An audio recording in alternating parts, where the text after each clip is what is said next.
যেই নীল নকশার নির্বাচন করার ষড়যন্ত্র চলছে, এতে নির্বাচন সুষ্ঠু হওয়ার কোনো লক্ষণ দেখি না।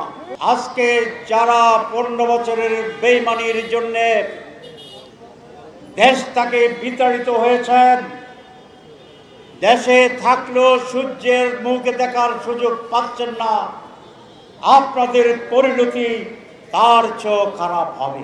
আমরা দেখছি জুলাই বিপ্লবের যে অর্জন, সেই জাতীয় অর্জনকে কোনো দল গোষ্ঠী একটি দলীয় অর্জনে রূপান্তরিত করে জুলাইয়ের চেতনাকে পিছে ঠেলে দিয়ে আবার সেই দলীয় স্বার্থ হাসিলের জন্যে যেনতেনভাবে একটি নির্বাচন করার পায়তারা করছে।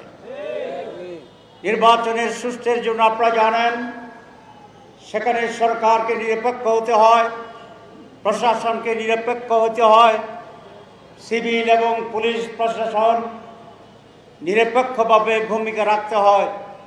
কিন্তু আমরা দেখছি সেই নিরপেক্ষ প্রশাসন এবং সিভিল এবং পুলিশ প্রশাসনকে আবার দলীয়করণ করার জন্য এক মহা ষড়যন্ত্র হচ্ছে। গত পরশুদিন জনপ্রশাসনের একজন সচিব নিয়োগ করেছে। আমরা আগে সরকারকে বলেছিলাম এই জায়গাটি নির্বাচন আগে খুবই গুরুত্বপূর্ণ।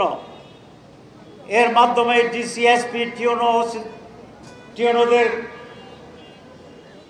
নিয়োগ হয়ে থাকে, বিভাগীয় কমিশনারদের নিয়োগ হয়ে থাকে এবং এইখানে একজন নিরপেক্ষ যোগ্য ব্যক্তিকে, সৎ ব্যক্তিকে নিয়োগ দেওয়া দরকার। সরকারের কোনো উপদেষ্টা আমাদেরকে আশ্বস্ত করেছিলেন যে আমরা এখানে কোনো দলীয় লোক দেব না, আমরা এখানে কোনো অসৎ লোক দেব না, আপনারা নিশ্চিত থাকেন যে আমরা নির্দলীয় সৎ এবং যোগ্য লোককে সেখানে বসাবো। কিন্তু আমরা বিস্ময়ের সাথে লক্ষ্য করেছি, আমাদের সাথে কথা বলার একদিন পরেই এমন এক ব্যক্তিকে সেখানে নিয়োগ করা হয়েছে যার অতীতের দুর্নীতির ইতিহাস অনেক লম্বা। সে একটি দলের প্রতি পরিপূর্ণভাবে অনুগত এবং আমরা পরশুদিন 30 জনের একটা তালিকা দিয়েছি যারা বিভিন্ন সময়ে একটি বিশেষ দলে ছাত্র এবং রাজনৈতিক দলের বিভিন্ন পোর্টফোলিওতে দায়িত্ব পালন করেছে। আমরা আজও দেখছি সরকারের 4-5 উপদেষ্টা একটি বিশেষ দলের পক্ষে সকল নিয়োগকে নিয়ন্ত্রণ করে নতুন করে যদিও নির্দলীয় সরকার প্রশাসনকে একটি দলের দলীয় সরকারে পরিণত করার চেষ্টা করছে। আমি পুলিশের ঊর্ধ্বতন কর্মকর্তার সাথে আলোচনা করেছিলাম, সেখানেও একই রকমের কথা যে প্রচন্ড চাপ কোন একটি দলের লোকদেরকে নিয়োগ দেওয়ার জন্য। আমরা বলতে চাই, কোন একটি দলের লোককে বিভিন্ন গুরুত্বপূর্ণ সিভিল এবং পুলিশ প্রশাসনে বসিয়ে যেই নীল নকশার নির্বাচন করার ষড়যন্ত্র চলছে, এতে নির্বাচন সুষ্ঠু হওয়ার কোনো লক্ষণ দেখি না। এরকম একটি নির্বাচনে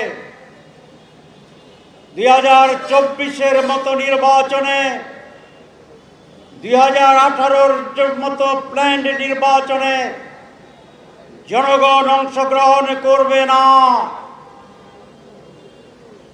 আমি সরকারকে দৃষ্টি আকর্ষণ করতে চাই, আজকে হুঁশিয়ারি দিতে চাই না, আজকে দৃষ্টি আকর্ষণ করতে চাই প্রশাসনের যে অবস্থা এবং যে ষড়যন্ত্র চলছে, এটাকে বন্ধ করুন। নিরপেক্ষ সৎ যোগ্য লোকদেরকে গুরুত্বপূর্ণ জায়গায় পদায়ন করুন। আর যদি না হয়, কোন কোন উপদেষ্টার ষড়যন্ত্রে লিপ্ত আমাদের কাছে নাম আছে, তাদের কণ্ঠ রেকর্ড আছে। মিটিংয়ে তারা কি বক্তব্য রাখেন তার খবর আছে। আমরা জনগণের কাছে আপনাদেরকে এখন প্রকাশ করছি না, সুযোগ করে দিতে চাই, আপনাদের সংশোধনের জন্য সময় দিতে চাই। যদি সময়মত সাবধান না হন তাহলে জনসম্মুখে নাম প্রকাশ করা হবে। জনগণ যদি জানে আপনারাই